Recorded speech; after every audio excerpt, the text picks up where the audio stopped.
कूजन्तं राम रामेति मधुरं मधुराक्षरम् आरुह्य कविताशाखां वन्दे वाल्मीकि कोकिलम्।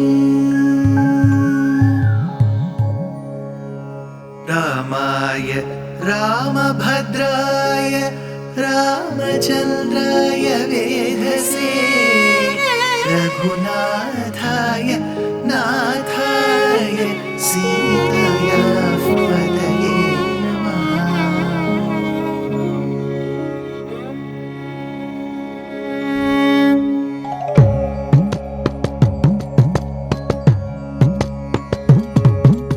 जयत्याश्रितसन्त्रास ध्वान्तविध्वंसनोदयः प्रभावान् सीतया देव्या परमव्योमभास्करः परमव्योमभास्करः।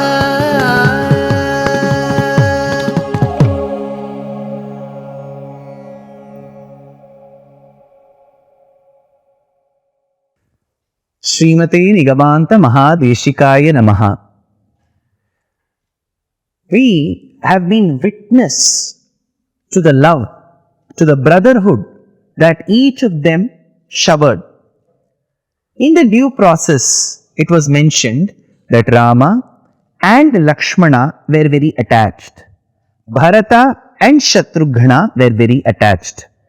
To explain this, there is one particular legend which has been told generation after generation. Valmiki doesn't mention of that. What is that particular legend or anecdote, aitikyam for our understanding? It seems there were 4 cradles placed one after the other in the Raja Darbar of Raja Dasharatha. The first cradle Rama was placed, second Bharata, third Lakshmana, fourth Shatrughna. As the naming ceremony, Namakaranam, was done, Dasharatha noticed that the 4 boys were crying. All 4 were crying, and at a high pitch. Imagine a house, one child cries, we cannot take it. 4 children simultaneously crying. Dasharatha thought that something must be wrong here. He asked Vasishtha to look at the children and advise what should be done. Vasishtha came and looked at the crying boys, the infants, and said, "Please keep the cradle of Lakshmana next to the cradle of Rama. Please keep the cradle of Shatrughna next to the cradle of Bharata." So they changed positions. So Rama's cradle, Lakshmana's cradle, Bharata's cradle, Shatrughna's cradle. So the crying reduced by half, the overall crying reduced by half. But the king was still worried. Vasishtha Maharishi, why should these children cry? We have fed them well. We are entertaining them well. Why should they cry? Then Vasishtha said, I have got another solution. Take away 2 cradles. Place Lakshmana in the same cradle as that of Rama. Place Shatrughna in the same cradle as that of Bharata. After they did so, the crying stopped. So then Vasishtha hinted through his eye gestures at Dasharatha that this is how the attachment amongst the brothers would be. So this is one anecdote that is being told to us time and again. Now, the boys grew and they were tutored under the guidance of Vasishtha Maharishi. So Vasishtha was a Brahma Rishi. He tutored them on Brahma Vidyas. He gave them the Vedantic knowledge. He also gave them knowledge about Dhanurvidya. He had many tutors under him, under his supervision. They taught these princes all the possible martial arts. Now, the king was worried one day as to why my children are not married, why my sons are not married. This is how the shlokam goes. Atha raja Dasharathastesham darakriyam prati. Why are my sons not married? I am not able to find the right bride for my sons. Chintayamasa dharmatma sopadhyaya sabandhavaha. So upadhyaya, along with the religious advisors such as Vasishtha, Vamadeva, Dasharatha was in his own world worrying about the future of his children now that they were not married. Now you may wonder, sir, just a few minutes back you said they were infants in the cradle and now the father is worrying about their marriage. Yes, this is the difference between Srimad Ramayanam and Srimad Bhagavatam. While Ramayanam completely describes about Rama, the Dashamaskandam, Ekadashaskandam and certain parts of Dwadashaskandam describe about Krishna avatar. So here you have Rama's life history, there you have Krishna's life history. Here, just for our understanding, in Rama Avataram, Rama was born. He was tutored under Vasishtha. Now his age is 12. So Rama's age is 12 when Dasharatha was worrying that no brides could be found for his talented, very well fit, eligible sons. Rama was at the age of 12. What happened between Rama's birth and his 12th age? He studied well. He was obedient to his parents. There is no particular description of his boyhood, adulthood by Valmiki. Let us now go to Bhagavatam. Bhagavatam talks about how Krishna was born, how Krishna crawled, how Krishna stole the butter, how Krishna played with the Gopika Stris, how Krishna lifted the Govardhana Parvatam, how Krishna danced on the Kaliya snake, how Krishna played the flute, how Krishna killed all the asuras from Putana, Keshi, Shakata, Trinavarta, Pralamba, Dhenuka, Agha, Mushtika, Chanura, and then Kamsa. And then it describes about how his entry into Mathura, the particular Nagaram, was. You may be wondering, sir, in Rama Avataram, from the first till the 12th year, we don't have description. In Krishna Avataram, most of the description is below the age of 12. Why so? Because memories can be etched. We can remember certain incidents only when they are extraordinary. Remember, every day we eat. We have breakfast, lunch. Do we remember those days?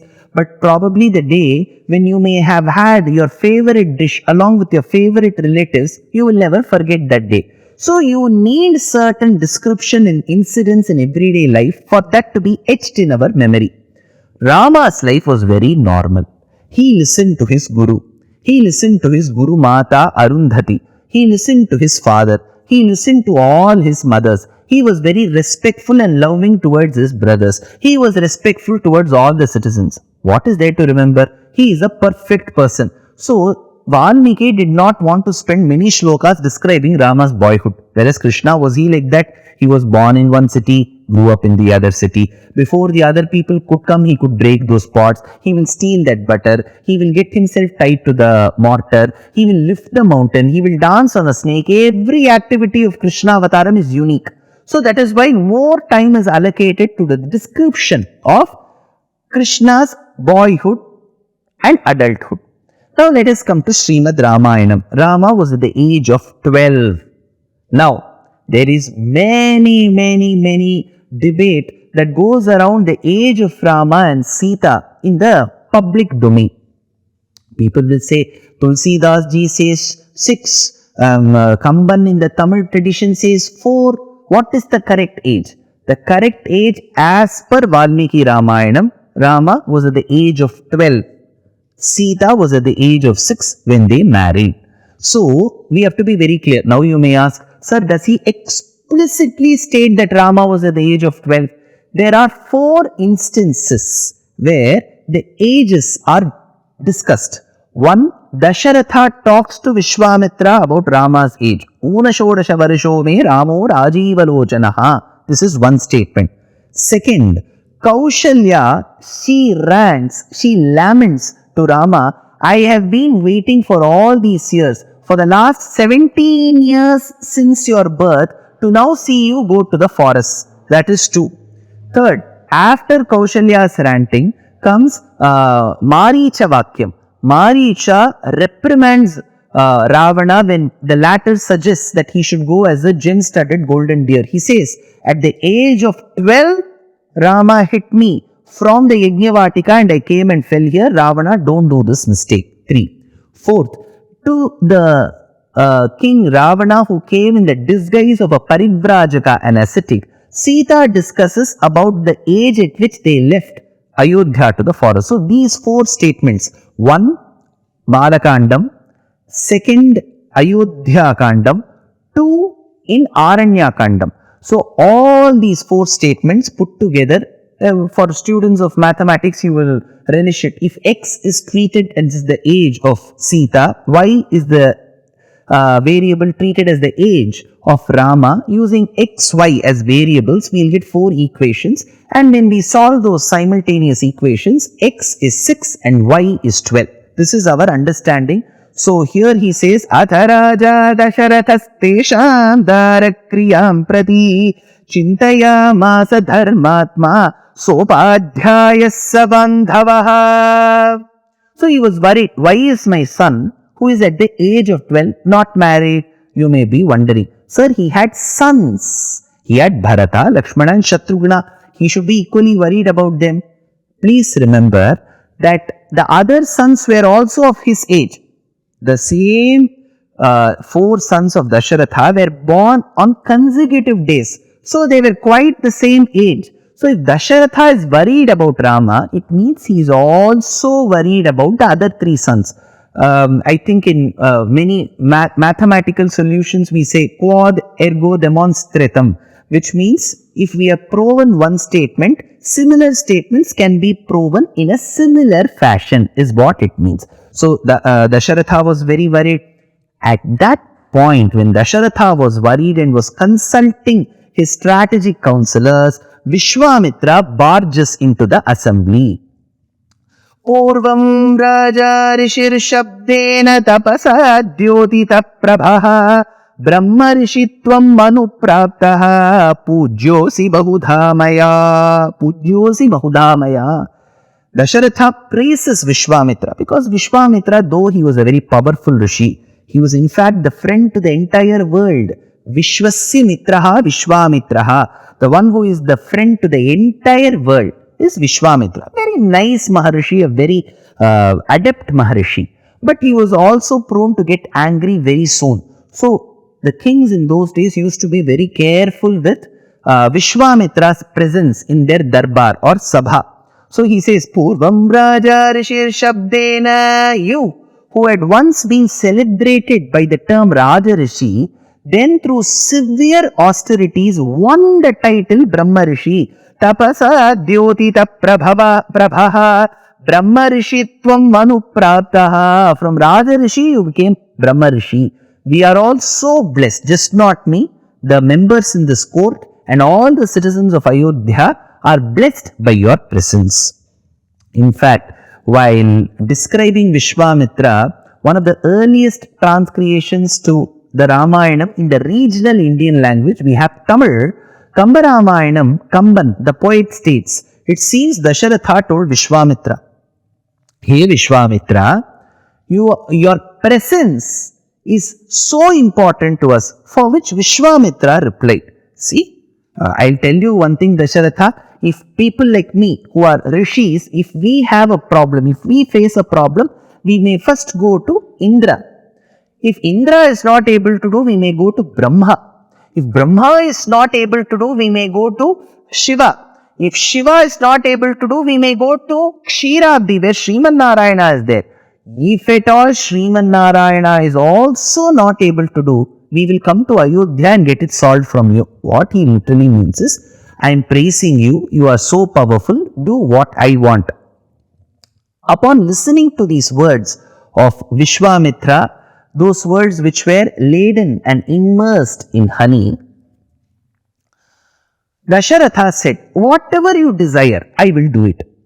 There was a great research scholar. He was a pioneer in the speaking of beautiful English language. In fact, he was trained in the south of India. Later, even the Britishers would have their queries and questions and their doubts about the English language solved by him. He will come and solve those particular doubts. Who was he? He was called the silver-tongued man of the colonial empire. He was given the title Right Honorable. He was referred to as Srinivasa Shastri. In my Bhagyam, I had the opportunity to visit and be audience to the first citizen of India. When I say the first citizen, the first man of India, the Honorable President, the previous President of India, Sri Ramnath Kovind. So while I was in the Rashtrapati Bhavan, amongst the various things that attracted me was a huge portrait of this person who worshipped the Ramayana. So if you go into the Rashtrapati Bhavan, you will find a huge portrait of this great personality, Right Honorable V.S. Srinivasa Shastri. So in the 1930s, from his research, he gave wonderful English lectures in the Madras Sanskrit College in Chennai. Those lectures were transcribed and compiled and were referred to as lectures on the Ramayana. He states there, King Dasharatha seems to have had a fatal defect. King Dasharatha had a fatal defect of promising in haste and repenting at leisure. So he would give away those promises. He will say, I will promise this, I'll promise that. Then he will sit back and think, why did I promise? Similarly, Dasharatha was so true. The moment Vishwamitra praised him, even without thinking, he said, whatever you ask, I shall grant. But what is Vishwamitra going to ask? By the way, who is this Vishwamitra? He is a Brahma Rishi. How did he become a Brahma Rishi? He is also referred to as an ex-Raja Rishi. Why was he an ex-Raja Rishi? We should be seeing that in the next episode. Dear Astika reader, I am happy to be authoring a two-part book on the Ramayana in English. The first part is slated for release in the year 2024. The book aims to recreate and retell the Ramayana of Valmiki, conforming to the ancient commentaries and other allied literature. To receive notifications of the book release, kindly register with www.deshikadaya.org/books. Namaskaram.